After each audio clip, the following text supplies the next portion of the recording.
Hello la team. Bon, ça fait un petit bout de temps qu'on n'a pas fait de vidéo depuis la sortie des Pères Noël.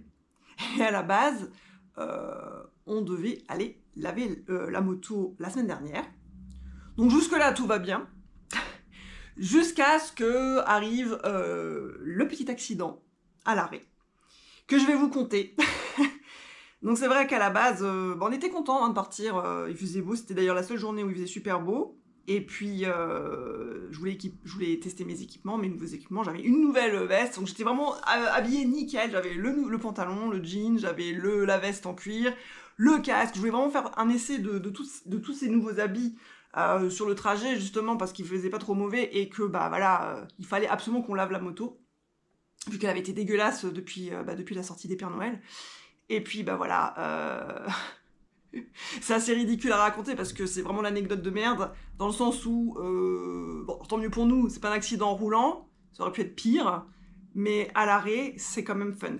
Alors fun, sur le coup, non, parce que ça m'a quand même foutu une raclée, ce truc, que je vais vous raconter de toute façon, parce que cette vidéo a pour but aussi peut-être, quelque part, de prévenir les femmes qui sont derrière les motos, et que ça peut arriver à n'importe qui, surtout, ça peut arriver à n'importe qui, même aux gens qui sont souples.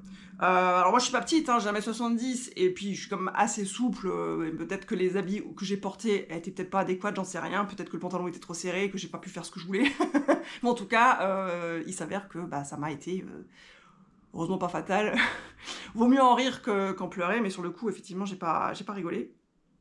Donc tranquillou, on part, voilà, la moto, forcément, elle est nickel dans le sens où on a la nouvelle selle bien large, donc là j'étais bien contente du confort, les amortisseurs avaient été changés, donc c'était nickel, David était tout content de rouler pour une fois, de ressortir la moto après quasiment un mois enfermé dans le garage, et puis on arrive donc à la station-service, on fait le plein, et après on va justement aux stations de lavage pour nettoyer la moto.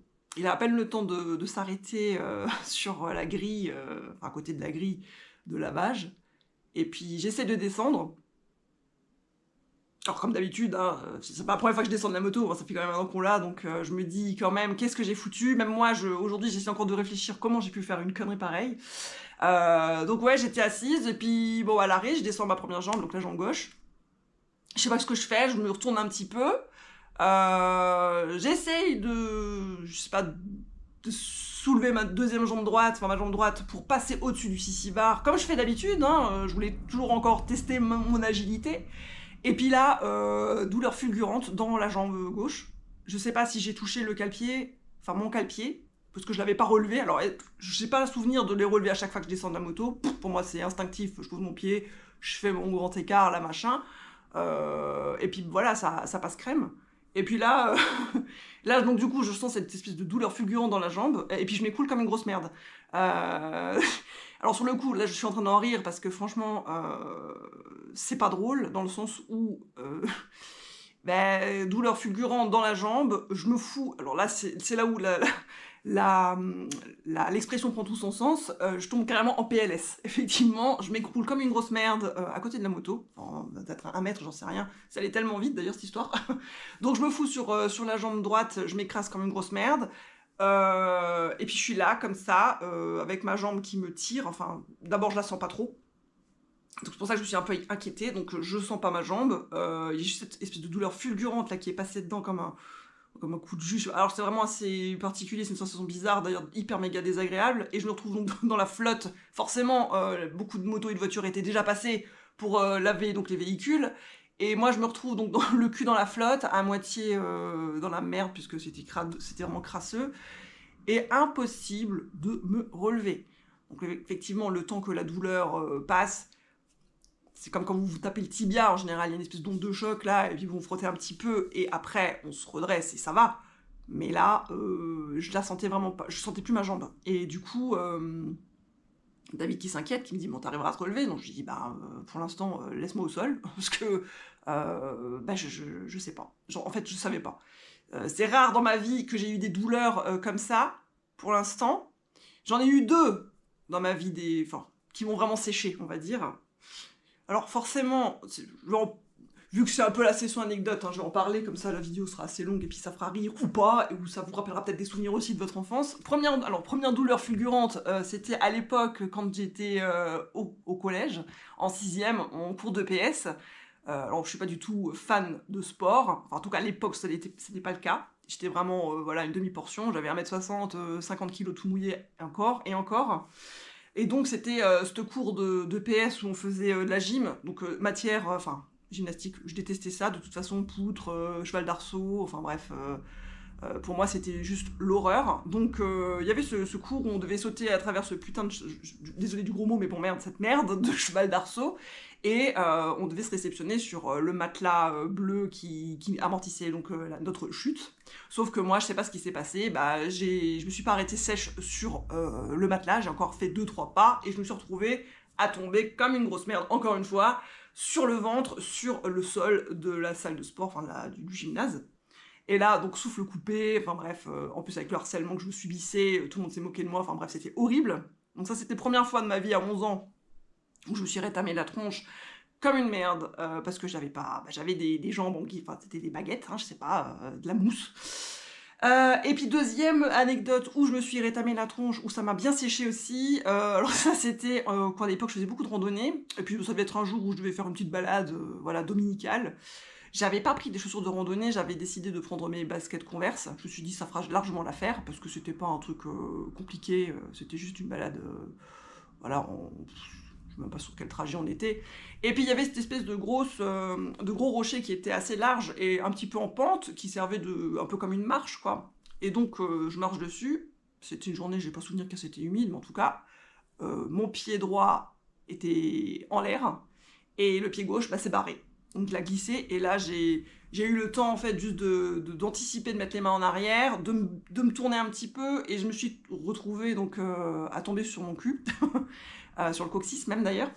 Donc pareil, là j'ai été séchée direct, plus de souffle, le temps que je reprenne voilà, le souffle, tout le monde était déjà parti en avant pour prévenir qu'il y avait quelqu'un qui avait fait une chute. Donc là pareil, hein, je suis rentrée à la maison, j'avais carrément les impacts sur la fesse du rocher, donc les petits, voilà, comme si vous pincez un truc et puis vous poussez, vous avez la trace. En plus, je marque facilement, donc c'est une catastrophe entre les picouzes, voilà, moi c'est vrai que tout ce qui est bleu, hématome, chez moi ça reste longtemps, ça se vient très vite, donc bon voilà.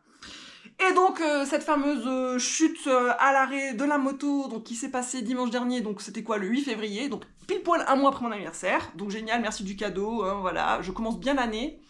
Donc douleur fulgurante, donc j'étais là en PLS sur le sol, en train de me dire, putain, est-ce que je vais pouvoir me relever? Est-ce que je vais surtout pouvoir remonter sur la moto? Parce que le pauvre David, il était là, il savait pas trop quoi faire, donc bon, tant bien que mal, au bout de 5 minutes, je décide de me relever. Donc entre-temps, hein, il y avait des motos qui arrivaient, qui lavaient leur voiture, personne s'inquiétait. Je pense surtout dire que mon homme devait s'occuper de moi.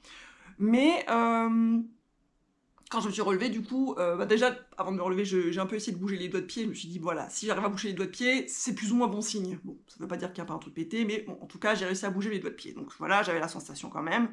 Puis après, je me suis redressée et j'ai pas pu tout de suite marcher. Déjà, le temps que je me sente à l'aise. Donc je suis restée debout, voilà, comme ça, contre la paroi métal de la station de lavage. Puis j'ai attendu un petit peu, tant que ça redescende un peu, cette douleur. Et puis j'ai voulu essayer de marcher du coup, et là je sens que, effectivement, je sens que dans le genou il y a un truc qui cloche. Je savais pas encore quoi, mais je me suis dit quand même, je me suis fait peut-être un froissement, je sais pas, je sentais que le genou, c'est une sensation désagréable quand tu poses le pied que tu essaies d'avancer.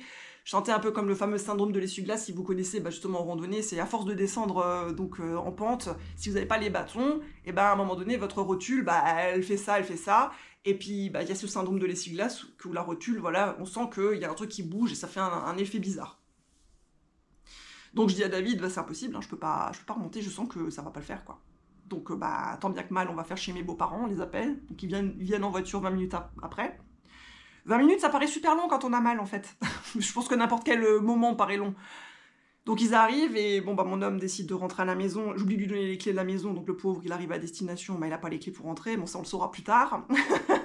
Alors ça va, on était à 10 minutes de chez nous, donc ça allait. Donc pendant ce temps, les beaux-parents essaient de m'emmener, alors on se dit, est-ce qu'on m'emmène aux urgences? Donc dans ma tête, j'étais déjà en train de me dire, putain, je vais passer des heures et des heures aux urgences pour mon genou à la con, ma connerie. J'avais envie de chialer, hein, mais je me suis dit, bon, allez, prends sur toi, tu fais chier tout le monde, mais c'est pas grave, ça arrive qu'une fois dans la... J'espère que ça m'arrivera qu'une fois dans ma vie, encore. Et du coup, on va finalement, heureusement, le CMSI était ouvert, donc pour ceux qui connaissent pas, c'est une espèce de centre pré-urgence, en fait. Donc vous pouvez y aller sans rendez-vous, et puis voilà, ils vous prennent au compte-gouttes pour faire les petits bobos avant de vous envoyer aux urgences si c'est nécessaire. Donc le CMSI, bah, chance, c'était dimanche, ils étaient ouverts, donc comme ma connerie est arrivée au milieu d'après-midi, il y avait encore 4 heures larges avant que ça ferme, donc hop, on y est allé. Donc le personnel super sympa, ça s'est passé assez rapidement vu qu'il y avait personne. Donc heureusement, c'était les vacances, donc peut-être qu'il y avait moins de monde à la maison. Donc je suis prise assez rapidement, radio du genou, il voit rien du tout, propose une attelle. Donc voilà, je sens que je suis fébrile sur ma jambe, donc j'arrive pas à marcher de toute façon. Il me dit ça va bloquer la jambe, le temps de faire peut-être dégonfler la jambe. Enfin, je voyais rien à ce moment-là, j'arrivais à plier le genou quand même, quand j'étais allongée, donc bon. Je me suis inquiétée sans vraiment trop m'inquiéter, mais bon. Et donc, voilà, je rentre à la maison avec la telle, tant bien que mal. J'ai mal à la jambe malgré tout, même si ça bloque la jambe, voilà, c'était pas... Bon, je sens que c'est pas ça. Bon, après, je fais pas de cas, dans le sens où ça venait de m'arriver, donc je me dis, bon, c'est pas grave, le temps que le tendon se relâche un petit peu, la douleur passera. Donc voilà, la nuit passe.